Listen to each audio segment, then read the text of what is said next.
Hi hello namaste welcome to show time. Mufasa the Lion King చిత్రం OTT విడుదల తేదీ ఖరారైంది. ఈ సినిమా డిస్నీ ప్లస్ హాట్స్టార్లో రెంట్ విధానంలో ఫిబ్రవరి 18 నుంచి అందుబాటులో ఉంది. Hollywood blockbuster film the Lion కింగ్కు సీక్వెల్గా ముఫాసా ది లయన్ కింగ్ అనే చిత్రం వచ్చిన సంగతి తెలిసిందే. గత ఏడాదిలో విడుదలైన ఈ చిత్రం ఇప్పుడు ఓటీటీలోకి రానుంది. భారీ జెంకిన్స్ ఈ సినిమాకు దర్శకత్వం వహించిన ఈ చిత్రాన్ని వాల్ట్ డిస్నీ పిక్చర్స్ బ్యానర్పై అడెల్ రోమన్స్కీ, మార్క్ సెరియాక్ ఈ సినిమాని నిర్మించారు. డిసెంబర్ 20న విడుదలైన ఈ సినిమా ఇండియాలో కూడా ప్రేక్షకులను మెప్పించింది. సుమారు 1260 కోట్లతో తెరకెక్కిన ఈ చిత్రం ప్రపంచవ్యాప్తంగా 3200 కోట్లు రాబట్టి రికార్డ్ క్రియేట్ చేసింది. ఇప్పుడు ఓటీటీకి రానుంది. ముఫాసా ది లయన్ కింగ్ చిత్రం ఫిబ్రవరి 18 నుంచి డిస్నీ ప్లస్ హాట్స్టార్లో రెంటల్ విధానంలో అందుబాటులోకి తెచ్చింది.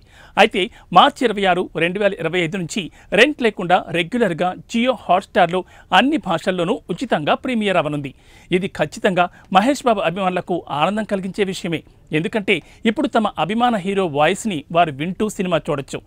ఇంగ్లీష్, హిందీ, తమిళ, తెలుగు భాషల్లో విడుదలైన ముఫాసా ది లయన్ కింగ్ చిత్రంలో టైటిల్ రోల్కు Tollywood star hero Mahesh Babu voice over ఇవ్వడంతో తెలుగు ప్రేక్షకుల్లో ఆసక్తి ఏర్పడింది. హిందీ వర్షన్లో ముఫాసా పాత్రకు షారుఖ్ ఖాన్, ముఫాసా చిన్నప్పటి పాత్రకు ఆయన కుమారుడు అబ్రమ్ వాయిస్ అందించారు. ఈ చిత్రంలోని సింబా పాత్రకు షారుఖ్ పెద్ద కుమారుడు ఆర్యన్ ఖాన్ వాయిస్ ఇవ్వడం విశేషం.